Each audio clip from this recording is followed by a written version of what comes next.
Well, here we are. It's War Dog here in the north coast of British Columbia, about to start turn two for United Kingdom, Canada, South Africa, FEC, and Anzac. And it's not looking too good for Britain. It often isn't looking too good for the UK after the second round, but in this game, it's particularly not looking so good. I'll show you the map. Possibly, well, not possibly.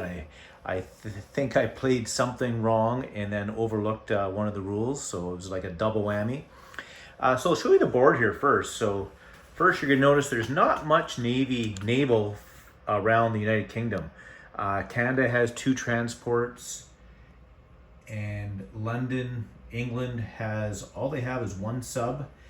And we're up against quite a few subs for Germany. We're up against 5 subs and 1 coastal. And yeah, that's not so good. Those subs get a sneak attack, and it's absolutely devastating. One thing we'll point out as well too, that in Ultra, coastal subs just moved 1. You may have seen them move 2 spaces earlier. But they're actually just supposed to move 1 space at a time. Same with the coastal battleships. So now I'm going to show you something else which is just brutal. You may have remembered that I I on purpose put my British fleet just north of Cairo, just north of Egypt, which probably wasn't very smart because Italy has a lot of power in this game. Out of all the games, when you play Axis and Allies, whether it be Global 36, Global 40, Italy, I would think this is the strongest they are, is in this game here, 1939. Britain doesn't have the advantage of doing the Tarantino raid because Italy's not at war yet. So I made an error, a tactical error, but it's good to know because you learn from we learn from our errors or mistakes. Is don't leave the British fleet north of Cairo. Now, you're going to notice here there's a light tank in Cairo as well too from Italy. The light tank has the yellow turret. I don't know what I was thinking, but you can see I have 2 men in Upper Egypt. Why didn't I put them in Cairo? I'll never know. But as a result, I lost my industrial complex. Italy has now purchased their own industrial complex in Tobruk and in just west of Tobruk, in what's now known or north of Libya. They built a military base, so Italy's going to be able to put lots of units on the board. So Britain's going to have to play very smart and very tight to remain in the fight. I'm not so sure my hero Winston Churchill, even he didn't have it this bad back in the dark days of 1940 when he was looking at the Luftwaffe coming at him, and the transports and shipping was getting sunk by subs. But that's okay. This is my first hunt of Global War, and there will be more hunts to come. So let's continue to show you the board here a little bit. Japan in this game is an absolute monster. In Ultra 8.1, Japan has been given more units because, as you've heard talked about before, when players go into a kill Japan first, the game creators were finding that the Axis were winning more often than not. So now Japan starts out with more units in China, extra fast movers, more 2 cavalry, an extra mech, and as well as in the Carolina Islands, they start with a light escort carrier, as well as another plane, an extra airborne plane. And I think there's a few extra subs and quite a bit of stuff. But now, my opponent, Hunt Like David, he's poised. You can see my naval marker number 1 just south of Saigon there. That fleet marker. So just here in Saigon, check it out. The Japanese have 4 cruisers, 2 battleships, and 7 transports. And he built himself a naval base, so he's able to go 3. So he can go 1, 2, 3, and go into Western Australia, or I suspect he has his eye on Calcutta. And as we know, Japan has a sneak attack in Ultra 8.0. So they have 3 attacks they can make, and the defenders cannot defend on round 1. So having a look here, right now I have, my chips are greens are 3, the whites are 1, red is 5, and blue is 10. So you can see here I have 4 men, 2 artillery, a tank, and a fighter. So there's 4, 6, 7, 8 units, and none of them get to defend on the first round. And he can bring in a lot of units. He can bring in 14 pieces. So, and with all these planes here, chances are high that I won't even get a rebuttal. I wouldn't even be able to fire back. So maybe I should change my purchase. My purchase this time around, I'm buying some tanks. We'll get into that in a moment. And now look over here for the Anzac, I should say. Shuffle my iPhone camera here a little bit. So on the previous turn, I built a Special Z. That's the blue tipped helmet, and 3, 4, there's 5 infantry there. But again, if Japan wanted to use their sneak attack, it'd be very easy to come in, wipe out the fleet here, and then come into Sydney. So I better make sure that I buy some more men for Sydney here this turn. So I'll show you what my buys are here. I'll just slowly bring my camera over, with trying not to jerk it too much. So I got these markers here from HBG. Love them. Pretty neat to be able to put my my purchases and buys right on there. So let's talk about them here real quick.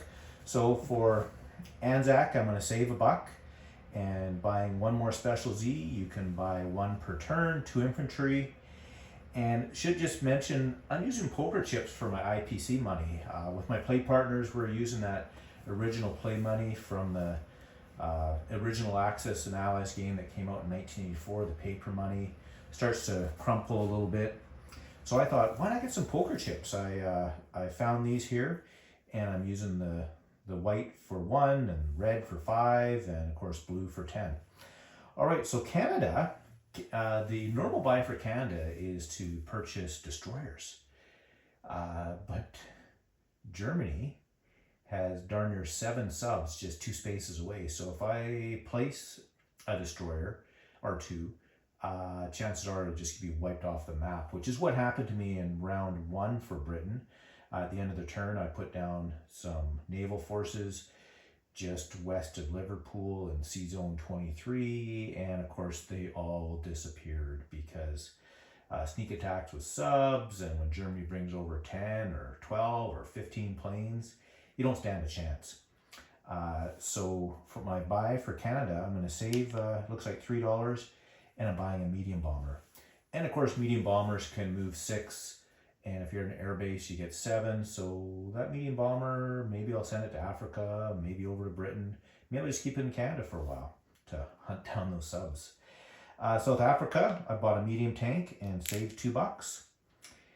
In FEC, I'm going to get 3 men for each one of the military bases. I have 3 military bases there. And then because of the money situation, I have a minor factory. I can't load it up with men. I can only purchase 3 units. So decided to get a man and 2 tanks. And who knows, maybe they won't even be there in a round or 2.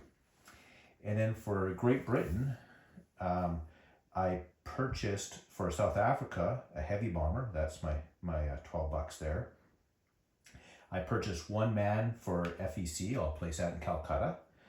And I'm going to put 3 men in London. Well, actually 2 men and one naval unit, and that will defend and attack at a +1 on amphibious assaults. And I'll buy another medium bomber for Britain. Got to start building up that air force.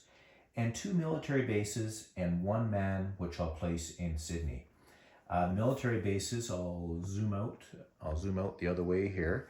I've got to try and defend Africa.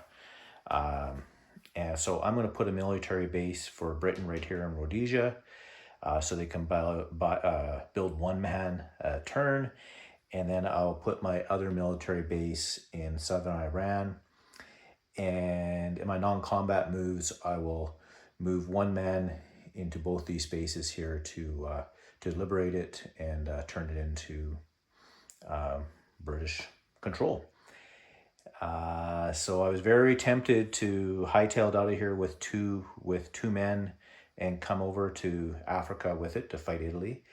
But I'm thinking that $5 bonus might be very important to me. There's a $5 bonus if the Allies control the 3 territories of Iran as well as the Iraq. And not only is it $5 for Britain, but it's also $5 for Russia as well. So it's $10. Okay, so everything is non-combat. I'll just, maybe what I'll do is I'll just start from the top and move on down. So the first thing here is the 2 transports for Canada. They would be in trouble if they stay where, perfect, check my zoom. If they stay here, they won't last long because of the subs. And of course, if I put them here, 1, 2, I get caught. If I go here, 1, 2, they get caught. And so I think what I'll do is I will put them,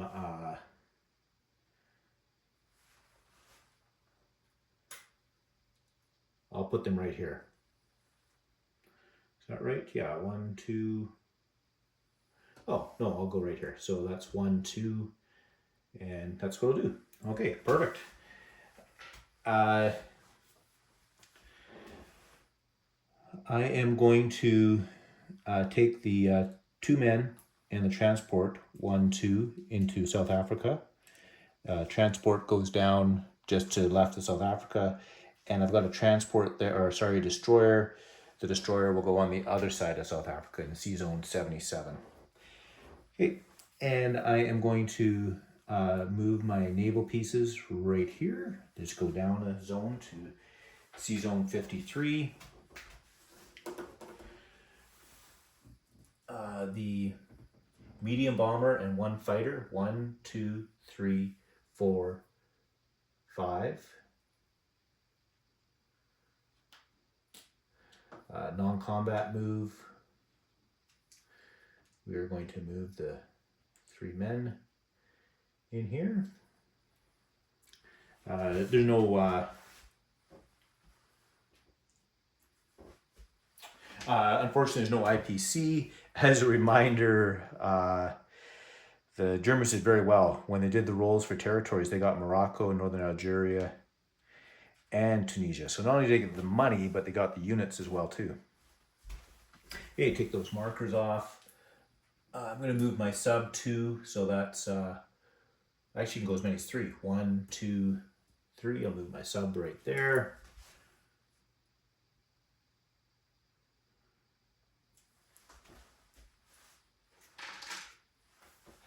All right, take those markers off. Now I'll just move over to show you the map. Sorry about that, I accidentally paused it. So South Africa is going to go into Belgian Congo. They will take that over. These 3 pieces will go into Uganda, including the anti-aircraft. I am going to turtle. Is that a proper English word? And I'm going to definitely move 2 men there. And I think I'm going to move all 3, actually. Move all 3. I don't want him to blitz, so I will go right like that there.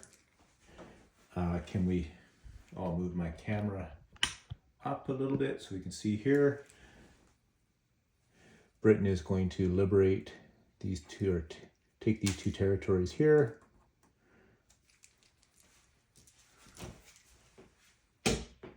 And I'll move my camera,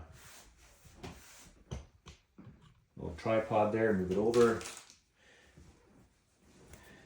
So now I will leave 1 man here.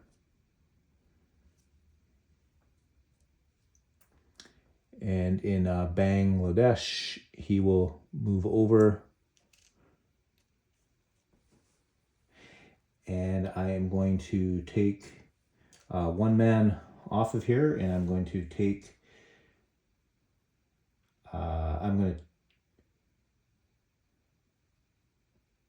so I'm going to go 2 spaces. So 1, 2, and the man will stay on there. And I've counted it out already. Italy won't be able to make it there from Africa. All right. Oh yeah. So the destroyer. Now here's the big question: Do I take my destroyer for a rainy day, or do I plop it? Do I leave it as a blocker, or just dead meat? I guess is what it's really going to be, because he can't even fight back. So the first round, of course, he can't fight back. So he can take 2 units against that. But that's what I'll do. I'll just leave that right there, or put it there.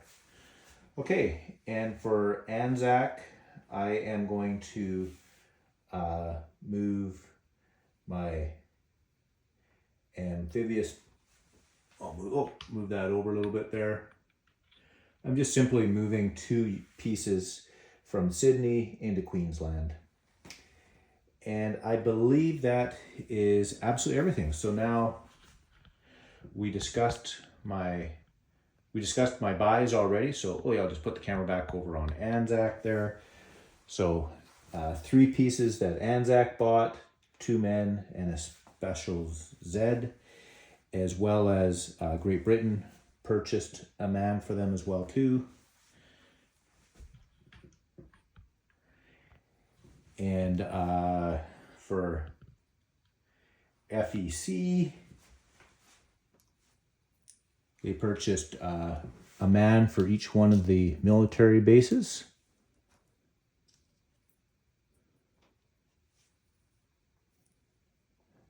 There we go.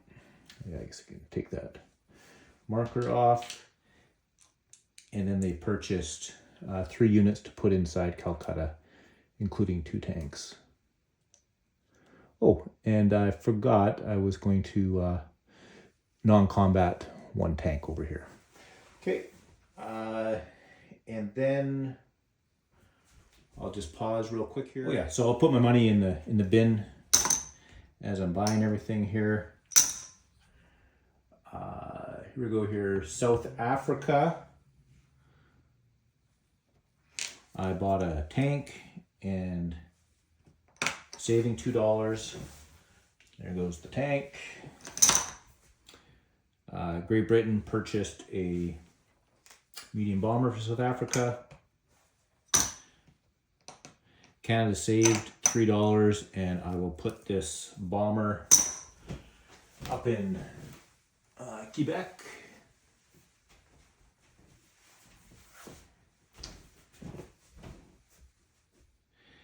And what else we got going on here?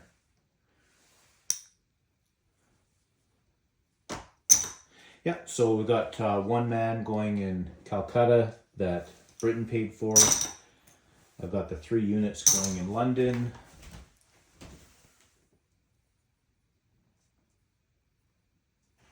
Oh, and I purchased 2 military bases, but just realized that you cannot put the base in unless you've owned it at the beginning of your turn. So one's for Southern Iran, and I purchased the other one for Rhodesia, but instead I guess I'll just save $3. So I'll just put $3 back on Britain here. And Britain also purchased a bomber for Britain itself.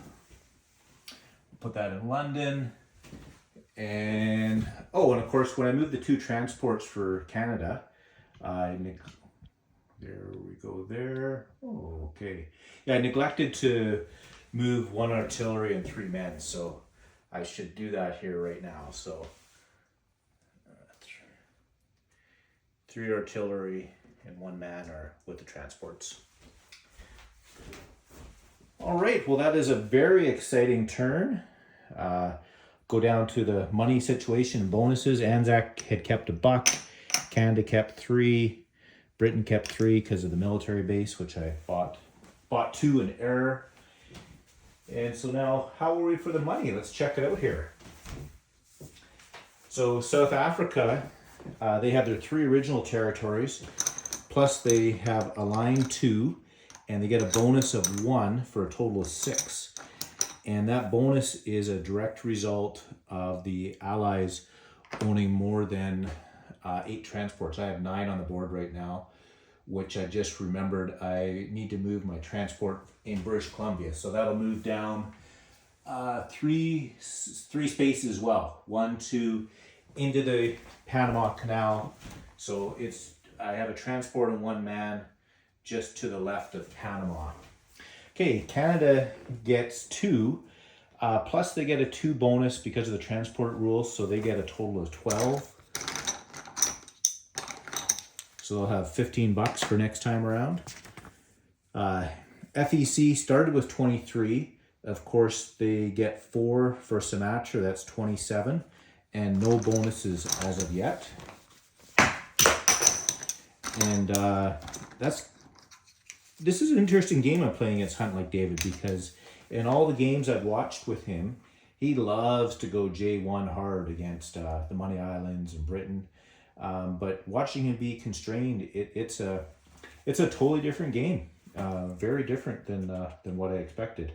Anzac starts with 10, and of course they took over the Dutch New Guinea, so Anzac gets 11.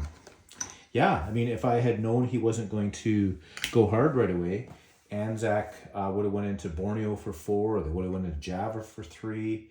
In retrospect, maybe the Allies should have taken more of those money islands, but you never know. And those transport ships are expensive. Just because you pick up $4, if you lose a transport that costs you 7, and now if you start losing all those bonuses, that's huge. So Great Britain, they started with 33. They're down 4 because of those pesky Italians, but they're up 5 because of Syria. They also took Crete, and then the 3 territories in Iran. One's worth 2, one's worth 1. So that brings them to 34. Plus they have the transport, so they get 39. And I had saved $1, so I'll put in $1 and get 40. So yeah, that's it for Great Britain. I'm not making Winston Churchill proud so far, but we'll see what happens in the rounds to come.